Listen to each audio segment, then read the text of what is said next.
Hello friends, welcome to Harshada classes. Friends, आज मैं UPDElEd fourth semester maths विषय से बहुत ही इंपॉर्टेंट क्वेश्चंस का क्विक रिवीजन लेकर के हाजिर हुई हूँ और ये परीक्षा उपयोगी प्रश्न आपकी परीक्षा के लिए रामबाण साबित होंगे। तो पूरा वीडियो आप लोग ध्यान से देखें, एक भी क्वेश्चन को स्किप नहीं करें।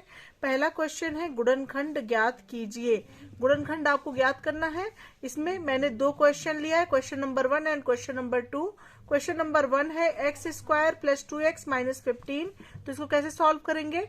X square plus 2x minus का 15 है। अब क्या करेंगे? 15 का यहाँ एक्स स्क्वायर के आगे कुछ नहीं है तो 1 है, तो 15 का 1 में मल्टीप्लाई करेंगे 15 आएगा। अब कौन सी ऐसी दो संख्या लें जिनको माइनस करने पर 2 आए और मल्टीप्लाई करने पर 15 आए? तो देख लेते हैं। तो यहाँ पे 5 और 3 आप ले सकते हैं। यहाँ पे हो जाएगा एक्स स्क्वायर प्लस 5 माइनस 3। 5 3 को आपस में मल्टीप्लाई कर रहे हैं तो 15 आ रहा है, 5 में से 3 माइनस कर रहे हैं तो 2 आ रहा है, और माइनस एक्स माइनस 15 है ना। अब इसको कैसे सॉल्व करेंगे? X square plus 5x minus 3x minus 15। अब इसमें से पेयर बना लेंगे, ये पेयर बना लेंगे।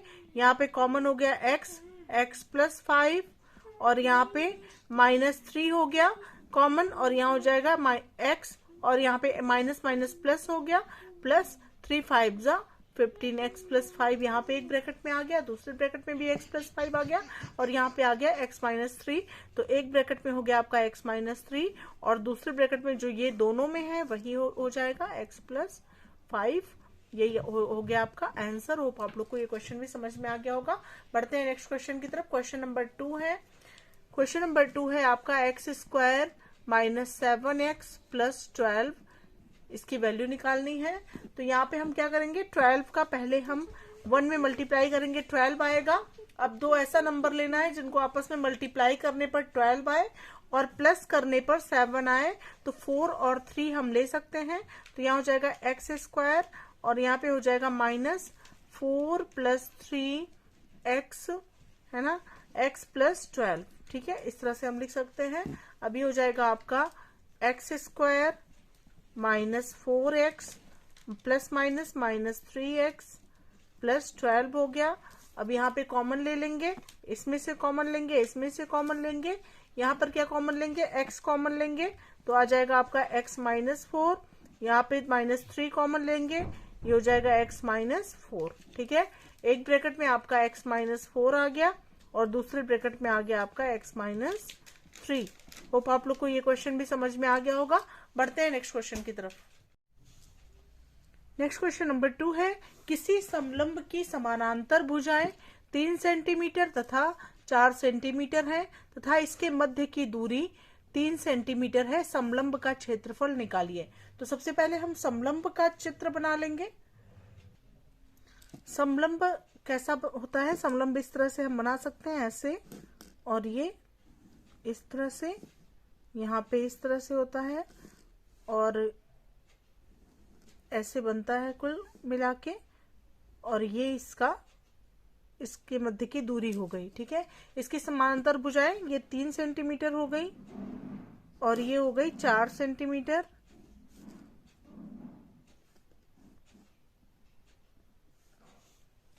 और इसके मध्य की दूरी दी गई है कि इसके मध्य की दूरी 3 सेंटीमीटर है।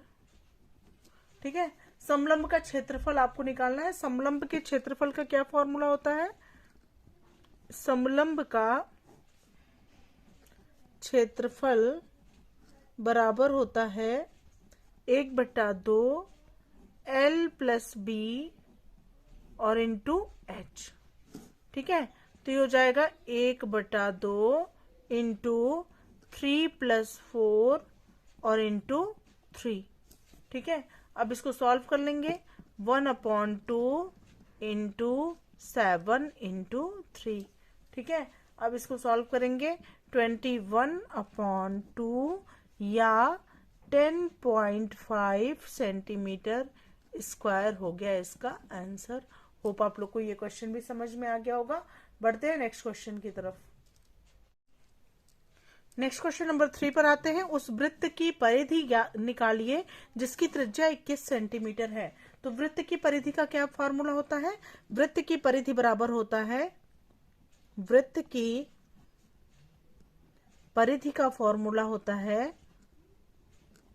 Is equal to 2 pi R. ठीक है, यहाँ पे पाई की वैल्यू क्या होती है? 2 इंटू 22/7 इंटू आर होता है आपका 21। और यहाँ क्योंकि त्रिज्या आपको 21 दिया गया इसलिए आर हो जाएगा आपका 21। यहाँ पे 7 1 जा 7, 7 3 जा 21, 22 2 जा 44 इंटू 3 आपका हो गया, 3 4 जा 12 के 2 कैरी 1, 3 4 जा 12 1 13 132 सेंटीमीटर। ये आपका वृत्त का परिधि आ गया। यही आपका हो गया आंसर। बढ़ते हैं नेक्स्ट क्वेश्चन की तरफ। नेक्स्ट क्वेश्चन नंबर 4 है। यदि किसी वृत्त की परिधि 15.7 सेंटीमीटर है तो उसका आपको व्यास निकालना है। तो परिधि आपको दिया गया है 15.7 सेंटीमीटर। ठीक है, तो वृत्त की परिधि क्या होती है? वृत्त की परिधि बराबर होती है 2 पाई आर। ठीक है, 2 pi are is equal to कितना दिया गया है?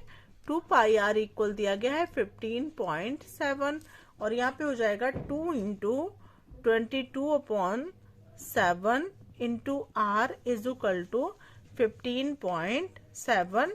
आर इक्वल हो गया आपका 15.7 इंटू 7/2 इंटू 22।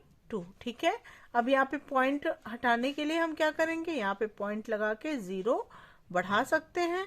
ठीक है, ये पॉइंट आपका कैंसिल हो गया। अब इसको कट कर दीजिए।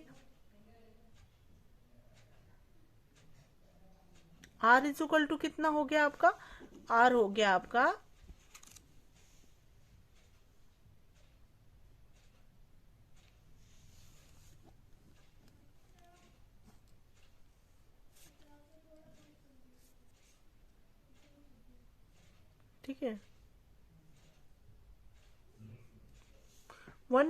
15.7 इंटू 7 अपॉन 2 हो गया, ये आपका हो गया।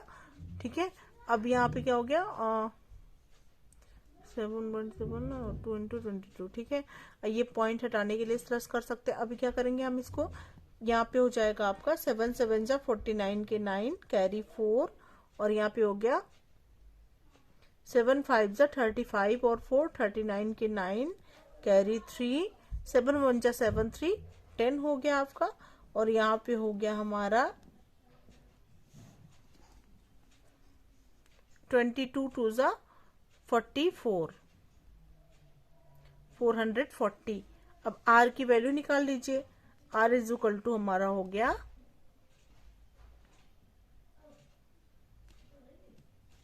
इसको कट करना पड़ेगा, कैंसिल करना पड़ेगा।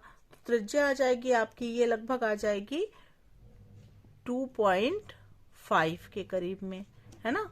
2.5 आ गई। आर इज इक्वल टू, अब आर इज इक्वल टू जब 2.5 आ गया तो डी इज इक्वल टू होता है 2 इंटू आर इक्वल हो जाएगा 2 इंटू 2.5 और इक्वल हो जाएगा आपका 5 सेंटीमीटर। ये आपका व्यास आ गया।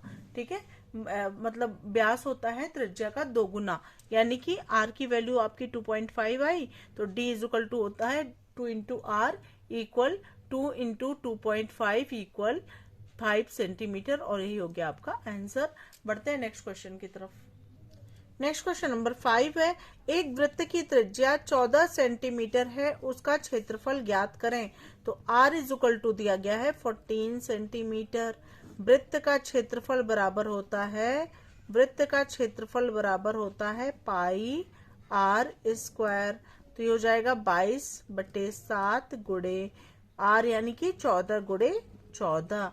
तो यहाँ हो जाएगा 7 दूना 14 और यहाँ 14 दूना, यहाँ पे 22 दूना 44 और गुणे 14 और यहाँ पे हो जाएगा 14 चौक के 56 के 6 हासिल 5, 14 चौक के 56 5 61, 616 सेंटीमीटर स्क्वायर इसका क्षेत्रफल हो जाएगा। नेक्स्ट क्वेश्चन नंबर 6 है। यदि किसी घास के मैदान में बंधी एक बकरी 10.5 मीटर दूरी तक चर सकती है, ठीक है, तो आप ज्ञात कीजिए कि वह कितने क्षेत्रफल में चर सकती है। ठीक है। एक घास का मैदान है, मान लीजिए घास का मैदान है और यहाँ पर एक बकरी बंधी है और वो चल सकती है यहाँ से यहाँ, फिर यहाँ, इधर से यहाँ, इधर से यहाँ, यहाँ, यहाँ, और ये 10.5 मीटर है, यहाँ तक ये चढ़ सकती है, इतनी दूरी तक ये जा सकती है। तो ये रेडियस होता है, ये त्रिज्या होती है। तो त्रिज्या आप करेंगे R = 10.5 मीटर। ठीक है, इतनी दूरी में जा सकती है बकरी। 10.5 मीटर को आप कैसे कर सकते हैं? R = आप क्या लिख सकते हैं? 10.5 अपॉन, यहाँ पे लिख सकते हैं 10, ये कट हो गया, ये हो जाएगा 105 अपॉन 10। अब ये कट सकता है 5 से, 5 2 जा 10, 5 1 जा 5, 5 2 जा 10। इसको आप लिख सकते हैं 21/2 मीटर। ठीक है, उसके बाद अब सॉल्व कर लीजिए। क्षेत्रफल आपसे पूछा गया है, या ये वृत्ताकार है। ठीक है, तो यहाँ पे क्षेत्रफल हो जाएगा, वृत्त का क्षेत्रफल बराबर, वृत्त का क्षेत्रफल हो जाएगा आपका πr²। तो यहाँ पे पाई की जगह 22/7 और इंटू आर की जगह हो जाएगा 21/2 इंटू 21/2। ठीक है, r² हो गया। 2 से इसको डिवाइड करिए, 2 1 जा 2, 2 1 जा 2 हमारा हो गया। 7 1 जा 7, 7 3 जा 21 हो गया। अब देखिए 11 3 जा 33 हो गया, 33 और मल्टीप्लाई 21/2 हो गया। 21 से 33 को आप मल्टीप्लाई कर लीजिए। 21 से जब आपका 33 मल्टीप्लाई होगा तो ये हो जाएगा 693/2, और जब ये डिवाइड होगा तो आ जाएगा आपका 346.5 मीटर, और यही हो जाएगा आपका आंसर। होप आप लोग को ये क्वेश्चन भी अच्छे समझ में आ गया होगा। बढ़ते हैं नेक्स्ट क्वेश्चन की तरफ। नेक्स्ट क्वेश्चन नंबर 7 है, यदि किसी वृत्त का व्यास 14 डेसीमीटर है तो उसका क्षेत्रफल ज्ञात कीजिए। वृत्त का व्यास आपको दिया गया है, व्यास बराबर 14 डेसीमीटर। ठीक है, तो त्रिज्या कितनी हो जाएगी वृत्त की? त्रिज्या हो जाएगी व्यास की आधी, व्यास बटे 2 होती है त्रिज्या, तो ये हो जाएगी 14/2 यानी 7 डेसीमीटर आपकी त्रिज्या हो गई। 7 डेसीमीटर क्या हो गई? आपकी त्रिज्या हो गई। अब क्या निकालना है आपको? 7 डेसीमीटर आपकी त्रिज्या हो गई। वृत्त का क्षेत्रफल निकालना है। वृत्त का क्षेत्रफल बराबर होता है, वृत्त का क्षेत्रफल बराबर होता है πr²। तो यहाँ पे पाई यानी कि 22/7 इंटू आर यानी कि 7 × 7।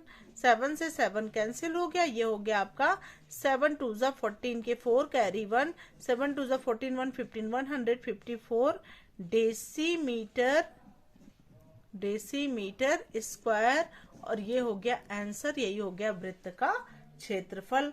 नेक्स्ट क्वेश्चन पर की तरफ बढ़ते हैं।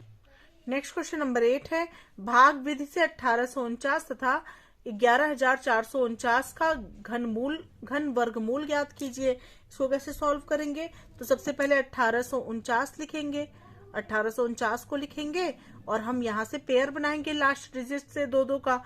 इसका 2 का पेयर बन गया, इसका बन गया 2 का पेयर। ठीक है, अब यहाँ पे 18 कौन सी ऐसी 2 संख्या लेंगे कि 18 या 18 से कम आए लेकिन 18 से ज्यादा ना आए। तो किसका स्क्वायर हम ले सकते हैं कि 18 और 18 से कम आए लेकिन 18 से ज्यादा ना आए? तो 4 का स्क्वायर हम ले सकते हैं। 4 4 जा हो जाएगा आपका 16, और इसी 4 को यहाँ पर हम ऐड करते हैं। 4 4 हो जाएगा 8 आपका, और यहाँ पे हो जाएगा आपका 8 में से 6 गया 2, और यहाँ पे 4 9 एक साथ हम उतार लेंगे। अब कौन सा ऐसा नंबर लिखे जो यहाँ पे भी लिखने पर, इन दोनों मल्टीप्लाई करने पर 249 या उससे कम आए लेकिन उससे ज्यादा ना आए। अगर हम 3 लिखते हैं, 3 को यहाँ पर भी लिखते हैं, 3 से 3 को मल्टीप्लाई करेंगे 9 आएगा, 3 8 जा जाएगा आपका 24, और ये आपका कैंसिल हो गया। यहाँ आंसर आपका कितना आ गया? आंसर आ गया 43। ठीक है, नेक्स्ट क्वेश्चन है आपका 11,449 है। ठीक है, अब इसमें हम क्या करेंगे, इसमें भी पेयर बनाएंगे लास्ट डिजिट से। इन दोनों का पेयर बन गया, इन दोनों का पेयर बन गया, एक सिंगल डिजिट रह गया। अब 1 से करेंगे, 1 1 जा हो गया आपका 1 1, यहाँ पे हो जाएगा आपका ऐड 2 हो गया। 1 में से 1 गया, कुछ नहीं बचा। 1 4 आपका यहाँ पे उतर गया, ठीक है, 1 4 उतरा। अब कौन सी ऐसी संख्या लेंगे कि 14 तो आपका नहीं आएगा, छोटी संख्या रही, क्योंकि यहाँ पे आपका 2 है, ठीक है, यहाँ पे 2 है तो 14 आपका नहीं आएगा। तो 0 बढ़ा के आप क्या करेंगे, ये 4 9 भी आप उतार लेंगे। 4 9 जब आप उतारेंगे तो कितनी बार जाएगा, 7 बार लेके जाएंगे। यहाँ पे भी 0 बढ़ा देंगे, जब यहाँ 0 बढ़ाएंगे तो यहाँ पे भी 0 बढ़ाएंगे और यहाँ 7 हो जाएगा। 7 7 जा 49 के 9 कैरी 4, 7 0 जा 0 और 4 4 हो गया, 7 2 जा 14 हो गया। ये पूरा आपका कैंसिल हो गया। यहाँ पे आंसर कितना आया, आंसर आया आपका 107, यही हो गया आपका आंसर। बढ़ते हैं नेक्स्ट क्वेश्चन की तरफ। नेक्स्ट क्वेश्चन नंबर 9 है फ्रेंड्स, पूर्ण वर्ग संख्या 2025 का गुणनखंड विधि से वर्गमूल ज्ञात कीजिए। ठीक है, 2025 का गुणनखंड विधि से आपको वर्गमूल ज्ञात करना है। तो हम क्या करेंगे, 2025 लिखेंगे और इसका फैक्टराइजेशन कर लेंगे। किससे जाएगा ये, 5 to 7 to 9 मीन्स ये 3 से जा सकता है।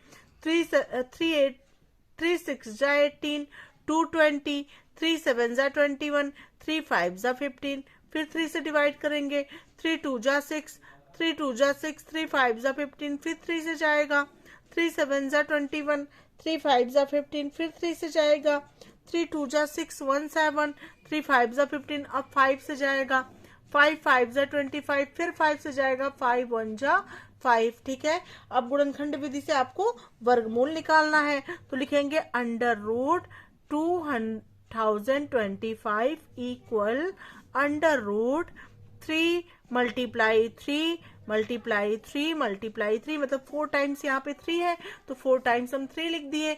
अब यहाँ पे 2 टाइम्स 5 है तो 2 टाइम्स हम 5 भी आगे लिखेंगे। ये दोनों का पेयर हो गया, इन दोनों का पेयर हो गया, इसका पेयर हो गया।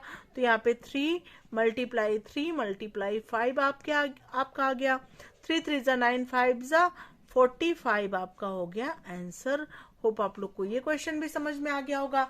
बढ़ते हैं लास्ट क्वेश्चन की तरफ, क्वेश्चन नंबर 10 की तरफ। क्वेश्चन नंबर 10 है, क्या 216 एक पूर्ण घन संख्या है, इसको आपको सिद्ध करना है। तो हम क्या करेंगे, सबसे पहले सिद्ध करने के लिए 216 लिखेंगे और इसका फैक्टराइजेशन कर लेंगे। 2 से जाएगा, 2 1 जा 2, 0, 2 8 जा 16, फिर 2 से जाएगा, 2 5 जा 10, 2 4 जा 8, फिर आपका 2 से जाएगा, 2 2 जा 4, 1 5 2 7 जा 14, फिर आपका 3 से जाएगा, 3 9 जा 27, फिर 3 से जाएगा, 3 3 जा 9, फिर 3 से जाएगा, 3 1 जा 3 हो गया। अब यहाँ पे हम क्या करेंगे, 216 का क्या क्या फैक्टर आया है, 2 multiply 2 multiply 2 multiply 3 multiply 3 multiply 3। अब इसमें से इसका पूर्ण घन संख्या ज्ञात करनी है। घन संख्या का मतलब होता है कि 3 3 का पेयर बने। तो ये 3 2 का एक पेयर बन गया, इन 3 3 का एक पेयर बन गया, तो ये हो गया 2 का क्यूब मल्टीप्लाई 3 का क्यूब, और यही हो गया आपका आंसर। होप आप लोग को ये क्वेश्चन भी समझ में आ गया होगा। ये यानी कि हम लिखेंगे आंसर, यही नहीं लिखेंगे, आंसर लिखेंगे कि यहाँ पे कुछ भी शेष नहीं बच रहा है, अतः यह एक पूर्ण घन संख्या है, पूर्ण घन संख्या है। ठीक है, ये लिखेंगे। होप आप लोग को ये क्वेश्चन भी समझ में आ गया होगा। इसी के साथ इन 10 प्रश्नों की सीरीज यहीं पर समाप्त होती है।